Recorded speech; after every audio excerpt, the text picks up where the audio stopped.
नमस्कार, मैं हूं जयश्री नागदा और आप देख रहे हैं सीबीसी न्यूज राजस्थान। राजस्थान के पूर्व मुख्यमंत्री और बिहार हरियाणा के राज्यपाल रहे वरिष्ठ कांग्रेस नेता जगन्नाथ पहाड़िया का बुधवार रात कोरोना से निधन हो गया। 79 साल के पहाड़िया ने गुड़गांव के अस्पताल में अंतिम सांस ली। दिल्ली के लोधी रोड स्थित शमशान घाट पर उनका अंतिम संस्कार हुआ।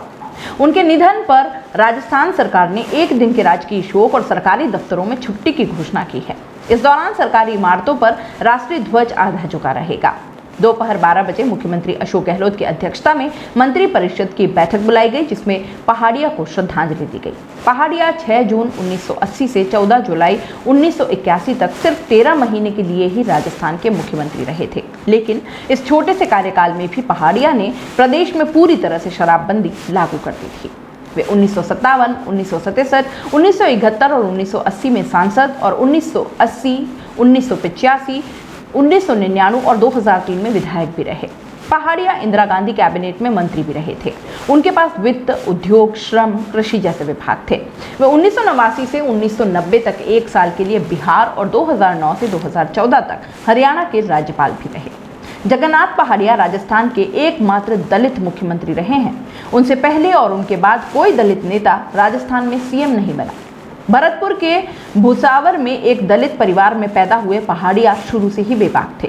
उनकी बेबाकी ही उनकी राजनीति में आने की वजह बनी। बताया जाता है कि 1957 में उस वक्त के दिग्गज नेता मास्टर आदित्येंद्र पहाड़िया को तत्कालीन प्रधानमंत्री पंडित जवाहरलाल नेहरू से मिलवाने ले गए थे। उस वक्त पहाड़िया की उम्र सिर्फ 25 साल थी। पंडित नेहरू ने पहाड़िया से देश प्रदेश के हालात के बारे में पूछा तो पहाड़िया ने बेबाकी से कहा कि बाकी तो सब ठीक है, लेकिन दलितों का रिप्रेजेंटेशन ठीक से नहीं मिल रहा। इस पर पंडित नेहरू ने पहाड़िया को चुनाव लड़ने के लिए कहा और पहाड़िया तुरंत तैयार भी हो गए। 1957 में देश के दूसरे आम चुनाव में पहाड़िया सवाई माधोपुर से सांसद का चुनाव जीते। इस तरह से पहाड़िया का चुनावी सफर शुरू हुआ था। जगन्नाथ पहाड़िया संजय गांधी के काफी करीबी थे। उनके मुख्यमंत्री बनने की सबसे बड़ी वजह भी थी। पहाड़िया इंदिरा गांधी के भी नजदीकी थे। हालांकि संजय गांधी के निधन के बाद पहाड़िया का रुतबा कुछ कम हो गया, लेकिन वे 2008 तक सक्रिय राजनीति में रहे। इसके बाद 1 दशक से ज्यादा वक्त तक वे कभी कभार पार्टी के बड़े कार्यक्रमों में ही दिखते थे।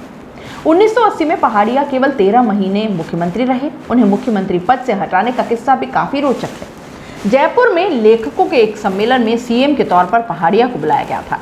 उस कार्यक्रम में छायावाद की कविताओं के लिए मशहूर कवियत्री महादेवी वर्मा भी मौजूद थे।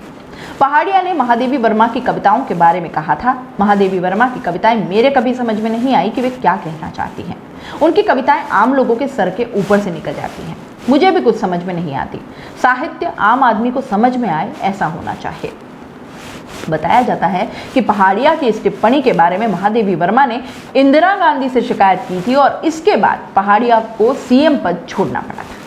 कई राजनीतिक जानकारों का मानना है कि महादेवी वर्मा की कविताओं पर टिप्पणी तो बहाना था, उन्हें हटाने की असली वजह तो उनका विरोध होना था। सीबीसी न्यूज राजस्थान की यह खबर आपको कैसी लगी, नीचे कमेंट करके जरूर बताएं। अगर आप YouTube पर देख रहे हैं तो सीबीसी न्यूज का चैनल सब्सक्राइब करिए, पास में दिख रहे बेल आइकन को भी दबाइए, ताकि जब भी हम आपके लिए कोई खबर, कोई जानकारी लेकर आए तो सबसे पहले आपके पास नोटिफिकेशन पहुंचे। अगर आप Facebook पर देख रहे हैं तो सीबीसी न्यूज का पेज लाइक करिए। अगर आप Instagram पर देख रहे हैं तो आप हमें फॉलो कर सकते हैं।